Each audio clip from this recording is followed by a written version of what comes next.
Hi, I'm Dries De Coster, CEO at Meet Dwight. Our digital worker bot Dwight automates administrative mundane tasks in and out of different systems, working 24/7 whilst never calling in sick and never going on leave. He can do the work of up to 12 people, but at a fraction of an employee's full-time cost. That's enough about us. Let's get on with the show!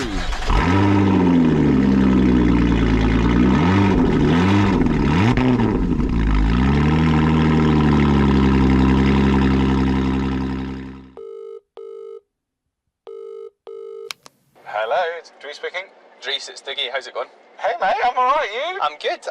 I'm going to be getting into City Airport at about 8:15. Fancy coming and picking me up and giving me a lift? Okay, what, am I a glorified Uber now? Well, I don't know, mate. Is it the luxury Uber? Is that what they call it? Listen, for you, anything, as long as you're happy to also have a chat and maybe grab a coffee. What do you think of that? Absolutely. Always a big fan of a coffee. Good, good. So I'm watching the PJ come in, yes? Yeah. And then I'll pounce on you as you come by. I'm in the commercial jet that comes in just after the PJ. Right at the very back. Alrighty, well listen, I'll be there in about half an hour or so. Looking forward to it. Perfect. I'll see you then, man. See you in a bit. Bye. Good morning. Good morning, my friend. Hello, sir. How are you? I'm good. Good to see you. Thanks for How coming was to get me. How was the PJ flight? Oh, the PJ. I don't know, man. You need to come back and ask me in a couple of years. Yeah. The normal flight was good, though. It was good. It was pretty painless. So Just can't for all the complain. viewers, what you didn't see was the two lackeys that put his luggage in the boot as he landed. I wish. Listen, I'm a big boy from Glasgow. I can put my own luggage in the boot. Don't worry. Don't worry. Is that because you flew your own plane as well? Exactly. Man of many talents. Many talents. Little common sense, but lots of talent. Good to see you, man. Yeah, likewise, man. You up for some coffee? Always up for some coffee. Early start for you, wasn't it? Very, 3 o'clock rise this morning. So Oh, well. feeling it. But That is commitment to the SourceWhale cause right there for you. someone's got to do it. I hope Tim's watching. Give me a shout out. So, couple of quick fire questions to start with. I mean, Yep. the first question is the question that no one knows they need to ask you, but that everyone should ask you, and definitely everyone should know the answer to, Okay. which is, do you actually pronounce your name? Oh, okay. And that was I don't know if people heard that beep there, that was like perfectly timed. It was perfect timing. Excellent editing as well. So it's Dougie. If you're from Glasgow or Scotland, you would say Dougie. But the problem is, when I first started cold calling at Odro, like down into like England, Yeah. I would have to call people and say it's Dougie from Odro, and they'd be like, it's who from where? Yeah. So there was not much I could do about Odro, but if I started saying Dougie, then people picked that up. So yeah, it's kind of interchangeable now, except my wife thinks I'm a freak if I say Dougie. So always really? need to say Dougie. Yeah. Is that's not her, like, has she got a different name for you? No, not at all. I was in Starbucks one time and I ordered the coffee and they said, what's the name for it? And I said Dougie, and she just looked at me completely shocked. Even Dougie? Yeah, she was just disappointed. Oh, up in Glasgow? Up in Glasgow. Oh, because you Yeah. let the side down. Let big the side time. down, exactly. Just so everyone's aware, we will be subtitling this episode. That's no joke, by the way. So when we started our American business at SourceWhale, we obviously do an all hands on a Friday and we were doing catch-ups and chats and things. Right.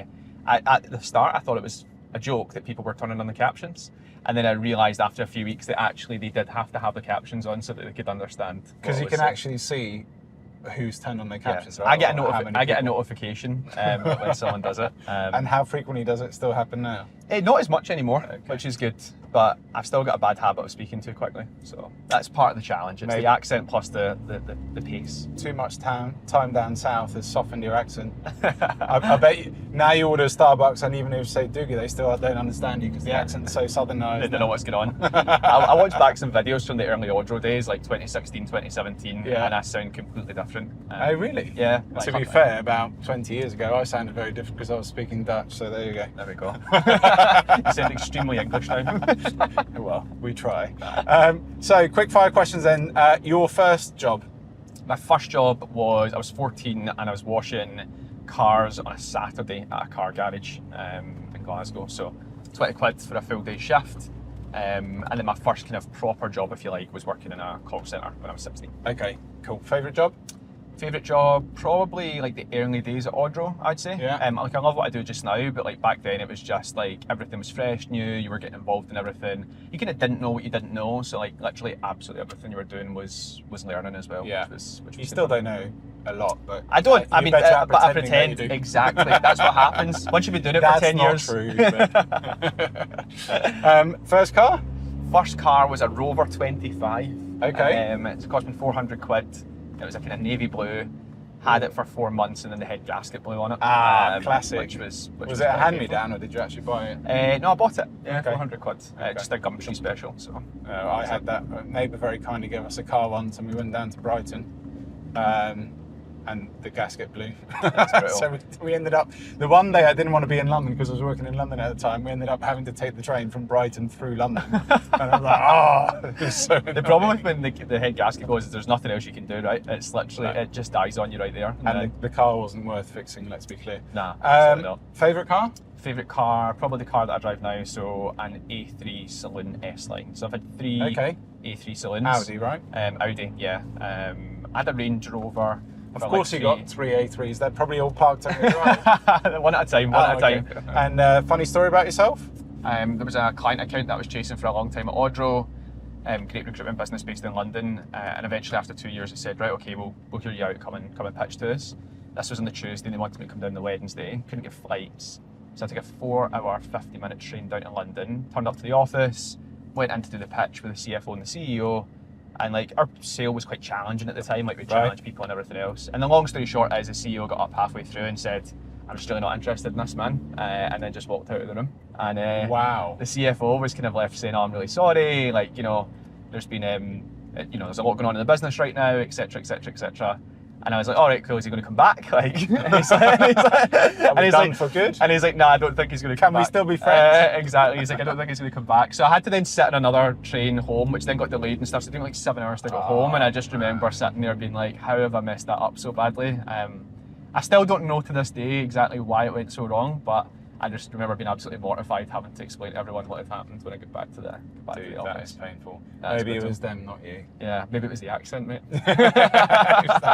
My brain cannot focus for this long. I'm done. Get out. Okay, he's not leaving, so I will. Cool. And what do you do in your spare time then, away from work? What do I do in my spare time? Like running. I spend a lot of time with my family. Oh, we've got to tell the story here. Oh, that could have been the embarrassing story, couldn't it? Oh, you're going to kill me. Was it the first time? First time we went for a run. Definitely the first time we went for a run Yeah. together. I don't know if it was the first time I met you, probably not. But we were in Boston at a conference. Last time, actually, we'll come back to Ryan. Last time I saw Ryan, unfortunately, was that week. But you come down, we're all going for a run in the morning together. And I should have worn shades. Yeah. Because all you saw were these like long, stalky, very white legs poking out of these shorts that, I'm probably exaggerating, but the shorts were probably way too short. Certainly the socks were way too high. Listen, they're compression socks, man. They wear them up to their knees. It's meant to stop injury and everything else. 5K. I know, well, you've just got to be prepared, man. You've got to be prepared, whether it's a 5K, a half marathon, or a marathon. You've got to turn up fully kitted each time. But yeah, I never lived that down. That was... well, not with me anyway. Yeah, that think was other people pretty brutal. have erased it from their memory. Well, not now, because it's now on camera for many people to listen back Yes, yeah. Thanks, mate. I'll try and find a video or some photos. Maybe we'll have some. Anyway, sorry. So running. Running, and then honestly, outside of work, I know it sounds pretty sad. Like I just spend time with my family. I don't really have much time to do anything else. Like I travel a lot, obviously. So if I'm not traveling, I'm doing that, or occasionally go out for some meals and stuff like that with my mates. Nice. Yeah. I'm going to take up golf though. I've started golf lessons. Okay. So yeah. So and family, you got 2 little ones. 2 kids yet. My daughter will be 10 in August, and my son has just turned 3. And why golf? Why golf? I don't know. I just feel like everyone's doing it now, and I'm like, I need something. Peer pressure. Peer pressure, and I kind of need something that's going to last me until I'm like 60, 70 years old. I'm a Yeah. bit worried that I'm 31 now, and the running might, I don't know, disappear when I turn 40, and then The knees might go. I've got no identity left after that. If you're still wearing compression socks, at least your calves will be fine for a long time. I've actually got them on right now. Too much. I don't need to know what's underneath that. Nor do they. Brutal. Absolutely brutal. Okay, very good. So we talked about your first job, Yes. but then at 16 you left school. Yeah, left school at 16. Basically, I'd worked with my cousin over the summer, just like helping him out as a plumber, and I'd been earning like 100 quid a week. Yeah, I thought, oh wow, this is fantastic. A lot of my mates were a lot older, like a couple of years older than me. Yeah. So they'd all went out and started earning money, so they had cash to go out the weekends and stuff. And I didn't really want to give that up. So I'd done well at school. I wanted to be a lawyer actually. Right. So neither What of kind my of law did you not get into commercial law. Okay. So neither of my parents had gone to uni, so that? they Who were reviews really all the excited. contracts at SourceWhale? Not me. AI now, probably, to be honest. Good old But, Al. exactly. But Sorry, go on. no, it's all right, man. So, yeah, I think my parents were a little bit disappointed. My dad had a big time, actually, that I didn't go to uni, Right. but I left and started working in a call centre, in a sales job. I think I was getting paid £5 an hour, £5.25 an hour. But it worked really well, actually. I did really well in there and earned a good bit of cash. And then, yeah, from there, one of my mates that I worked with got into recruitment, Yeah. and he basically said to me, I guess I was the top seller in the business and everything else, and he said, look, it's kind of just like being in a call centre, except you get paid lots more money. And I was like, oh well, that sounds good, I'll go for that. But the challenge that I had at the time was no one in Glasgow was hiring for people that didn't have a degree. So you had to be a grad, so like, not Hayes, like Michael those days. Page and everyone else all wanted you to have a degree, which obviously I didn't have. And then Hayes, at the time, were advertising for people without degrees, and I thought, well, that's my Okay. only option then if I'm going to get in there. So I did 5 rounds of interviews at Hayes, which Wow. was pretty hard. They I got- really weren't sure about it, were they? I think what happened was they The saw first one was like, I need a second opinion. The second one was like, need a third opinion. I think I was a charity case, and they made me meet 5 different managers, and it was a case of who wants to take this guy. And in the end up, it didn't really work out. I worked in a. The I got first the job. 4 were right. Yeah, exactly. Exactly. I got the job, and I lasted 3 months. Basically, what happened was I started, and they gave me a temporary construction desk for the north of Glasgow. So I don't even still know how to put up a shelf, and I had to phone up these Glaswegian site managers and convince them to leave. Well, try and convince them to leave permanent jobs to take contract jobs, and Right. I just wasn't. I just couldn't do it, man. Like I just didn't fit in well. And Bit too I did green that at the time? Or? Yeah, I was young, man, as well. I was only 18, so Yeah. you know what I thought it was going to be and what it actually was 2 totally different things. Right. So completely on me. I mean, I got some great training. Although I do remember when I went to hand my notice in, the guy was like, the MD for Scotland was like, you need to see this out for at least 9 months. Like it's one of these things. It's tough. You just see it out. Yeah. And I was like honestly, really not for me. It's the mark like that I can't really gel with the people, either the clients or the candidates. People in the team are great, but this. And he said, well, you told me in your interview process that you want to be a big success in life and everything else. And I said, yeah, that's right. And he said, well, no one's a success in life outside of Hayes. And I was like, wow. whoa. I was like, I was like, okay, Is he still cool. there? I don't know actually. I don't If know. he's not, he's a But- definite failure. But I remember, yeah, good one. But I just remember at the time thinking, yeah, this isn't for me. So anyway, I moved on from there, and then Yeah. I did get a kind of recruitment job within a call centre recruitment business, because although they needed graduates, they would also hire people who had experience. So that was my cheeky angle of being like, well, I'm not a grad, but I've got 3 months experience, Yeah. and they took a punt on me, and I did that for a couple of years. So you were hiring people into call centres? Hiring people into call centres, so into roles that I kind of done before, so I knew the types of candidates, I understood it, Yeah. I knew what they were kind of roughly looking for, and then Yeah. obviously as time went on, that became kind of, you get to know your market more and more as time goes on, of don't course, you? yeah. So did that for a couple of years, that was great, met a lot of really good people in that job, and then did another year at another recruitment business, which was more kind of sales and marketing recruitment versus call centre recruitment, and then ended up at Odro.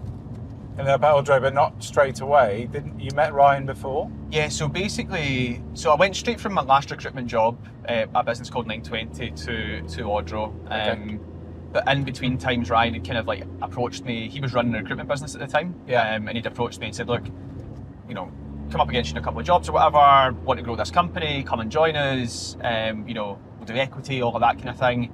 But my daughter was just about to be born, and my wife was just like, it just seems a bit crazy, like, you know, the salary's more important right now than equity that might be worth something in the future. Yeah. Like, she was going to mat leave and stuff, and we didn't have a lot of money at the time. I was 20, 21. having This my is first before kids. the PJ. This was before the PJ, yeah, absolutely. I see we got that on camera now. I knew. Says the guy driving knew us it around in a was right. sports car, you know what I mean? I knew eventually I'd crack you. I don't know if an EasyJet Plus card counts as a PJ, but or a PJ does not mean pyjamas. It does not. Bronze member of the British Airways Club. But That is dizzy heights. huge, absolutely huge. So basically, what happened after that though was I'd kind of yeah, realised that maybe just recruitment wasn't for me. I really struggled with the candidate side. Like the client side was fine. I Okay. just always really struggled with like the emotional side on the candidate stuff where Makes for a good sales leader now then. yeah, oh exactly. Terrible with people. But I just blag it. But no, the challenge for me was just like the lack of certainty. You do all the work, you make the Yeah. placement, and then ultimately, you know, things might fall out Yeah. or whatever, and that was tough, especially when like, you know, I kind of needed to make bonus back then to pay my bills and stuff. Yeah. So that was hard. So anyway, I kind of messaged Ryan because by this point he'd shut his recruitment business, he'd started doing the Odro thing, he was posting a wee bit on LinkedIn, nothing major. And I remember saying to him, what to chat to you about. So did he stay in touch in between, or did Yeah, you we just just- message him out of the blue? We'd stayed in touch, kind of. I think we'd exchanged a couple of messages on LinkedIn over the next 6 months, but nothing really kind of major, just like, oh, a Yeah. nice post or whatever. And then I said that I would like to chat to you about, you know, sales roles. Slid into his DMs. Slid into his DM, said I want to chat about some sales roles, and his response to me was, thanks mate, but we're not using any agencies at the minute. And I was like, no, I don't want to hire for you, I actually want to come and work for you. So I then met him for a coffee, the Odro office in a place underneath it called West Brewery, and there's a Okay. little coffee shop in it. So we met in there for 2 or 3 hours, and the long and short of it was like, look, come and do it if you want to, but it's a risk. If you don't, you know, if you don't generate any revenue, then ultimately in 3 months, like, you might not have the funds to kind of Right, so pay he your was wages pretty and stuff like that. straight up with you from Yeah, he the- was super transparent with me. But by this point, I was like, what have I got to lose, you know? And you know, took the plunge, and it all worked out. So let's talk a bit about Ryan and the Odro journey. Like, Yeah. what did you pick up? You said it was your favourite job or one of your favourite jobs. I think it was. I think the kind of one of the best parts about it was just the freedom and the flexibility to kind of get involved in every single part of the business. Yeah. I think, you know, I remember when I started in the first day, didn't have like a phone system or anything like that for me yet, so he did like a little demo of the product and stuff. And I was kind of just sitting around, and I was like, you know what? I just said, like, do you mind if I just start using my mobile phone and start making calls? And I remember actually years later he spoke about that on a podcast, saying like that was kind of at the moment where I kind of knew this guy's going to be Just pretty gonna good. You know, he's get just going out, to go out you know, and do it. Yeah, he's not the finished article. He's a very kind of diamond in the rough type thing, but I'm going to be able to kind of. Did he actually use the words diamonds in the rough? I don't know if he used the word diamond in the rough. It's more of a platinum, something like that. Maybe bronze, but yeah, that was the kind of the gist of Rough it. was definitely in there. Oh, Maybe absolutely not the rough. diamond. I still am to this day. But yeah, so that was that. And I think like for me, it was just like the ability to kind of just go and learn things and take the initiative. Like, Yeah. that was really helpful. Taught me a lot. Was always great at kind of saying as well where he maybe didn't think he could help. So Okay. got me an exec coach, for example, a couple of years in. So I worked with a guy, Thomas Chalmers, who I still speak to this day. He's fantastic, and he was really helpful. Definitely polishing the accent that I had at the time, and kind of moving things forward. So yeah, just learned a lot. Learned a lot of kind of values-driven stuff as well. Like, you know, always being super transparent and honest, Yeah. even if it was, you know, good or bad, and just always putting in the hard work as well. I think that was something that I kind of always did myself, but you know, for there it was good to recognise that if you worked hard, you actually got the rewards for it. Yeah, awesome. Okay, cool. So eventually, obviously, we'll talk about this. You end up at SourceWhale. We'll come Yeah. back to that. But you stayed in touch with Ryan even post Odro, right? So Yeah, So 100%. how do you end up moving on from there? And then I think it's fair to say you and Ryan developed a close friendship. Yeah, absolutely. So I did 5.5 years at Odro, nearly 6 years at Odro, and you know, we saw like phenomenal growth from like having like 1 or 2 customers when I joined. Because it wasn't the product it's turned out to be, right? Was it used in the legal sector before? Is that right? Yeah, so the original version of the product was actually, so Odro stands for Online Dispute Resolution Organisation. I did not know that. So it was initially designed by a guy called Bill Schooler. Who comes up with acronyms for I know. companies, right? Yeah, some Dwight thing. Oh, no, I don't know what he maybe you'll be telling a story like this one day.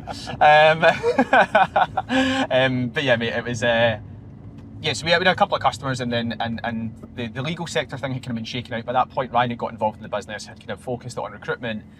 Bill Did he buy into it? he bought into it, yeah. So Okay. Bill, the original founder, was still there, and then Mark Beebe, who was the CTO, who's still the CTO of the company, Okay. had been working as a contractor. So they kind of like sat down as a three and agreed, let's split this company 3 ways, Right. let's repurpose it towards kind of recruitment, and let's kind of see where we're going. But even at that point, when I first joined, we were still selling it as like online meeting software. So we had like a handful of clients, but they were like accountancy firms. Right. I think like the NHS, some department of the NHS was using it or something. Yeah, it was all kind of like that. So anyway, obviously we grew over that 5.5 year period. We hired lots of people, Glasgow office, one like big account. So Hayes became a customer, Kentley Services, the Adecco Group, Cordon, Robert Walters, like loads and loads of big clients, which was brilliant. And then I think probably towards the end, I was getting to the point of being like, you know, Ryan would have openly admitted as well, I was a bit of a pain in the arse. Like I was always like, what's the next thing? What's the next thing? What's the next thing? And that fueled a lot of the growth that I had internally at Odro. And then I kind of got to the point where I was like, well, I'm not going to be the CEO here, obviously, and I'm CRO. So like, what is the next thing? Well, it's maybe to go and try and understand if I can repeat what I've done here somewhere else, and you know, understand has this just been luck and good timing and like good environment, which it turned out, yes. Yeah, absolutely. I've been absolutely shit ever since. But I need to be nicer to you on this. What an arse that I am. You are a killer, man. I'm going to need therapy after this. Do you do a second session where you make people feel better afterwards? Yeah, that's all part of the package. So yeah, that was that. And I remember I sat down with Ryan at the time and I said it to him, and he was just like, you know, obviously I think he was a bit taken aback, and but then part of him as well was just like, it's like you're just, you know, I think the term was your murder, you know, like I get it, like I think love it, murder. Yeah, you're murder, but it's like, but I get it, man. Like I understand like why you want to do it. Like obviously I appreciate if you know, I prefer it if you were here, but I get what you're doing. But I didn't have anything lined up at that point. I just basically didn't want to go and start exploring things until I did the chat with him, because obviously he'd done so much for me and I respected him so much that I didn't want to go behind his back or do anything like that. So that was interesting. And then and a big 6-month notice period as well. Obviously the board, etc., that I had to kind of sort out. And your own successor, or? Somewhat. So for the first kind of 2 to 3 months, it was more about like making sure that all the systems, etc., that I'd put in place and all the playbooks, etc., were kind of in a way that could be used by other people. Gotcha. So it was like upskilling the existing team. And then my son was about to be born. And we kind of sat down with Ryan, we'd started doing the initial interviews and everything, and he kind of just said to me, he was like, look man, like you've done enough, like I'll you can go on garden leave and kind of, you know, we'll pay you and you can just enjoy the time of your newborn and everything else, which was cool. So during this time though, I'd been mentoring Ben, who's our now VP of sales at SourceWhale. And I did this with a couple other people. It was just people that had got in touch over the years, being like, can you help out this person, or can you just bounce some ideas around? Yeah, nice. And I remember kind of speaking to him just after I'd kind of started garden leave. We were just having a normal catch-up session that we were doing, and he kind of said to me, "Oh, why are you not using your Odro email address?" And I said, "Oh, well, this is what's happening. You know, because we didn't really want it to be public until there was a new successor in place and all that kind of thing as well. Or Odro didn't want it to be public, so that was fair, and I respected that. But and then Ben was like, "Oh, you should come and work with us. Like, you should come here." Nice. And I was like, "Well, yeah, let's have a chat," and that's kind of where it led to. Well, more on that after the ad break. For now, who's your sponsor? Stephen Bartlett, a bit of Huel. For now, shall we grab a coffee? Let's do it. I found a place called Another Brother here in Canary Wharf. Let's do it, man. Which seems apt. It does seem apt. So let's grab a coffee and then we'll talk a bit more about SourceWhale. Let's do it. A few moments later. Here we go. Another Brother coffee. Cheers. There you go. Cheers. Well, yours is a peppermint tea. It is a peppermint tea. Oh. Try not knock anyone down or spill any peppermint tea. I mean, that would have been on her. 100%. It beats your, what was it again this morning? Your coffee? My coffee on oat milk flat white. Oat milk flat white? See, that's when you lose the accent. It is. So let's talk about SourceWhale then. First and foremost, what does SourceWhale do? By the way, we use it at Meet Dwight. It's phenomenal. But what does the software do? Absolutely. So the platform's grown a lot over the last couple of years. At its core, it's always been an outreach product, so candidate and client engagement. So essentially the ability to do calls, emails, LinkedIn messages, etc., all from a kind of central place for recruiters. So driving top of funnel. But we've evolved over time to create what we're calling this recruitment productivity platform. Okay. So that outreach element now is just one of like 8 modules that we have. So you've got things now like data enrichment, where people can find like contact details for people. We just recently launched like an AI note taker that joins people's calls and meetings for them. And the kind of the theme that runs throughout the entire productivity platform is how do we look throughout the entire recruitment journey and remove the need for recruiters to do admin. Yeah. So it's always been about getting recruiters to have more conversations with their clients and candidates from that initial outreach product. Yeah. But now we've realised that there's other things that stop them from doing that as Right, well, which yeah. is the admin throughout the journey. So yeah, there's loads of little things that we do throughout that. Check out the website. Check out the website. It will be at the bottom. Yeah, don't you worry about that. Or just I drop me a normally do message the if you want a plug. demo. Oh, he's taken over now. Looking up at Dougie. That is Dougie, not Dougie Loan. Oh, brilliant. Very good. And we actually do have quite a few mutual clients as well. So I think that speaks volumes, as does the growth of the business. Because Tim and Co started it how long ago? So early 2020, just before COVID, Okay. Started the business, and originally it was actually meant to be a recruitment organisation. So, and Harry, who's our CTO and the co-founder of the business with Tim, had built this kind of basic version of an outreach tool for Tim to use to generate candidates. Okay. And I'll probably make a mess of the ins and outs of this story, but the short version of it is that people basically said, we'd rather buy the product from you than actually buy your recruitment services. So by the August of that year, Is that just because they couldn't get on with Tim? I know. Tim, I'm joking. I know. That's for the people. I think it was more just a case of like what you've got there is actually pretty impressive. Yeah. Let's have a shot of that. So by about August that year, there'd been a bit of a kind of pivot towards more of a software type business, and yeah, it's obviously grown a lot since then. So put a lot into layman's terms. So when I joined the business May 2022, I think I was a 19th employee of the company, and we're touching 100 people now. Wow. And annual revenues have grown about 400% in the last 3 years since I've been there. So and we were at a decent kind of base to begin with as well. Yeah. So yeah, That's not from zero. No, it's been pretty. Yeah, it was already in the millions of ARR when I joined. And off camera, he told me that was all you're doing. All my doing, absolutely. I'm completely responsible for the whole thing. I think the business has grown in spite of me, not.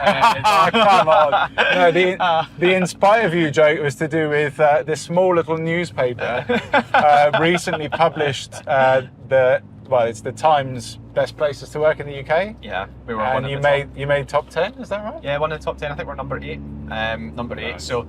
Again, I think a lot of that comes down to just, we've got some great people in the business, people like Flora, for example, who's our head of people and culture. Okay. And I think we've just always tried to build a company. Since I joined, I've had this big focus on 3 things: people, process, and product. So how do we make sure that we're excelling in all 3 of those areas? And been lucky to obviously have a great team of VPs who believe in that process. Obviously Tim and Harry back it as well, and then people like Flora who actually go out and execute it every day. So yeah, don't get me wrong, I'm sure over the years we've made some mistakes and we've not always got things right. Like, no one's ever perfect. Yeah.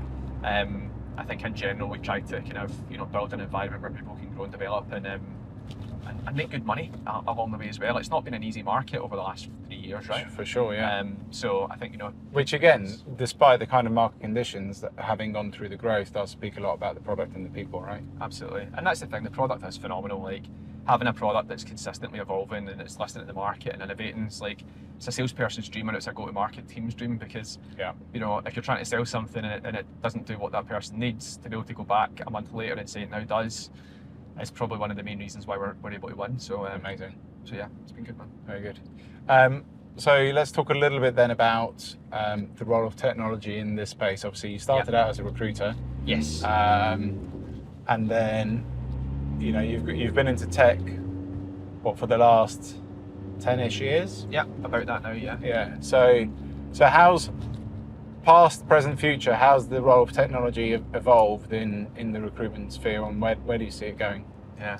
So it's interesting because I think for the last 10 years, where I've spent a lot of time. Basically, I think people prior to my time in recruitment probably feel that there's been an even more dramatic and drastic change. Right. I think when I joined Hays,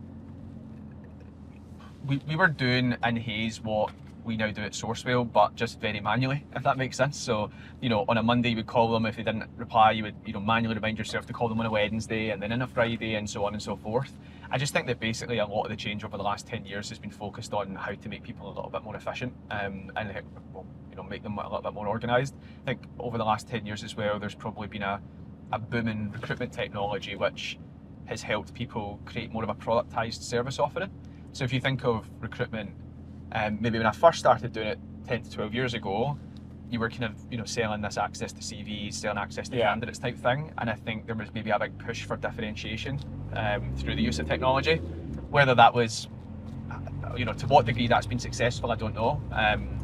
I think now a lot of it is obviously about consolidated tech platforms, like how do we, because there's been such a boom in recruitment technology, how do we actually now reduce a lot of the noise and help recruiters focus on what matters and give them kind of 1 or 2 places to work every day rather than 20 different platforms to work in. I think the future is going to be really interesting because I actually think, right, if I had lots of spare time and lots of spare money, I would probably try and start a recruitment business just now that focused on delivering like 3 key things. Okay. So first one probably along the lines of like human, your kind of typical human capital, if that makes sense. So like going in and identifying that there's a problem within the business, we're going to come in and we're going to either deploy a human being that will go in and fix this for you, or actually we're going to come in and we're going to deploy an agent that's going to do it for you as well. So kind of similar, I'd imagine, to what you guys are doing at Dwight, right? That's part of our vision, is actually our customers eventually actually become resellers of Dwight. Yeah, so I don't think that's far away, by the way, at all. No. Because ultimately what we focus on, or as a recruitment industry or as an industry, is actually we're trying to solve the problem that not having that person creates, right? Yeah. So whether the solution to that problem is then, I was in a peppermint tea. Whether the solution to that problem is human-based, or whether it's technology-based, or whether it's agent-based, I think shouldn't really matter as long as the organisation is set up to deliver it. Well, it will matter to the bottom line, right? And I was just listening. You can see it there, a Steve Bartlett podcast. The Godfather of AI. The Godfather. Is that you? No. Listen to your own podcast in the morning. The God awful father of AI. That would be me. No, but it's interesting because, talking about exactly that, where it's actually humans working with AI, that's the future of work, and almost our roles becoming a tad more supervisory in the future. So to your point, you take the problem and you solve it the most efficient way, which probably will be, yes, for recruiters, we're still placing people, but actually when it comes to kind of some of these admin type tasks, that will probably be agentic. Well, I saw Salesforce said that within the next 10 years they reckon that the agentic market will be worth about $103 billion. Right now I think they're estimating at kind of 3.4, 3.6. So there's a significant amount of growth that's going to happen over the next kind of 10 years in that space. And so what does that mean for your traditional recruiters now then, in your opinion? It's so hard, man. I think for most people it's hard to see what's coming in the next 3 to 6 months, never mind the next kind of 5 to 10 years. I think most traditional recruiters right now are not going to be in a terrible spot. I think you can continue to operate how you're operating. But I do just think that it's just going to become harder and harder and harder. I basically don't predict, and I'll maybe watch this back in a couple of years and being embarrassed and annoyed at myself that I even made any sort of prediction, but I don't predict that it's going to bounce back to maybe what we saw post-COVID, where we got this massive kind of burst of pent-up demand all of a sudden at the market. On people placements. Yeah, on people placements. I do just think there is now just going to be this consistent push towards recruitment or organisations in general being more efficient and more effective. And realising that the solution doesn't have to be human first. And you see it, right? There's these technology companies that are now saying, before we hire a human, you need to be able to prove to us that this cannot be done through automation or through the use of AI. I don't want to misquote it. It was some large kind of a Swedish firm or something like that. So I think we'll see more and more of that within businesses. But again, there's an opportunity, right, for recruitment companies. It's a threat to them, but it's also a huge opportunity because why could they not then be the provider of that? And generally, software. As an example, this is not about our business, but we do have clients who are now recommending, they're using it internally, Dwight, as their kind of, agentic AI digital worker, but then they're also recommending it to their clients now, and kind of referring us in. And the customizability, if that's even a word, of what you guys do. It is now. It is now. It is. We coined it. Sitting here with the Godfather of AI. So, the ability for you guys to customize what you're doing as well means that it can be applicable to almost any market, right? Yeah. And that's the beauty of it. So, although you might be supplying to a recruitment or a staffing business in the US, and their end client might not operate the same way that they do, you're able to create that agent-based solution based on the workfle that they've got. Exactly. So, very unique. So 380? That's not 380. Customizability, 380. Yeah, man. We're just slapping on another 20 degrees here. Full circle plus a little bit more. 360 EG full circle. Let's come. let's dramatically change the subject again. So you left at 3 this morning. Talk to me about your work-life balance, dude, because... Yeah, man, it's not been great over the years, to be honest. Like, I've got a very understanding wife. I think I'm getting better at it now than I've been before. You know, I think, yeah, obviously I'm up early in the morning, 3 o'clock in the morning to get a flight. It's never pretty, but I live in Glasgow, right, and the cost of living's low, and that's a benefit of my family are based up there, and that's what we enjoy, the kind of lifestyle in Glasgow. So even though you're being rejected for your accent up there now. Yeah, absolutely. Even though I have no home for my accent in London or Glasgow now. So you're in between. You've got your identity. To Manchester. That's all I need to do. So yeah, like, you've got to take the good with the bad, right? There's no perfect solution for anything, and like, I'm 31 now. I'm sure I'll be doing this for another few years. I don't see myself kind of at 41 still getting up at that time in the morning and travelling and everything else. The benefit of actually having a PJ then is you can actually tell them when it leaves. That is a good thing. That is a good thing. Do Lanzarote at the weekends. But yeah, like, my hope is as well that, like, I'm able to find a little bit more kind of time with the kids during the journey. So yeah. You know, I make a point of not missing things now, which I maybe did in the early days at somewhere like Odro, for example. Like, I don't miss school shows or drama things or you know, football with my son on a Saturday morning. He does a little kind of kicker talk thing.